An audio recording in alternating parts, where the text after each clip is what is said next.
కేంద్ర ప్రభుత్వం అమలు చేస్తున్న సంక్షేమ పథకాలను ప్రజా ఆశీర్వాద యాత్ర ద్వారా ప్రజలకు తెలియజేయడం జరుగుతుందని బీజేపీ ఎంపీ అభ్యర్థి కొండా విశ్వేశ్వరరెడ్డి అన్నారు. చేవెళ్ల నియోజకవర్గం అజీజ్ నగర్ బీజేపీ కార్యాలయంలో నిర్వహించిన ముఖ్య కార్యకర్తల సమావేశంలో విశ్వేశ్వరరెడ్డి ముఖ్య అతిథిగా పాల్గొని మాట్లాడారు. బీజేపీ పార్టీది ఒక రౌండ్ ప్రచారం అయిపోయింది.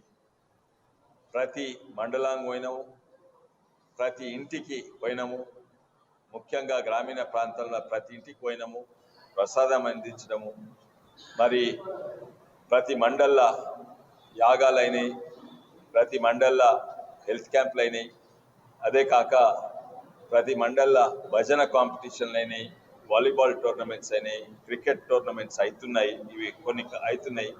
కానీ మొత్తము మన నేషనల్ ప్రోగ్రామ్స్ కూడా విజయ సంకల్ప యాత్ర అంతటా అయిపోయింది.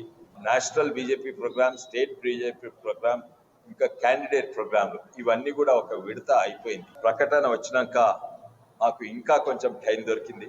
ఎందుకంటే బీజేపీ పార్టీ కార్యకర్తల బలంతో గెలిచే పార్టీ. ఇవన్నీ దృష్టిలో పెట్టుకొని మేము ఒక యాత్ర, ప్రజా ఆశీర్వాద యాత్ర అని రేపటి సంధి నేను మొదలు పెడుతున్నాను.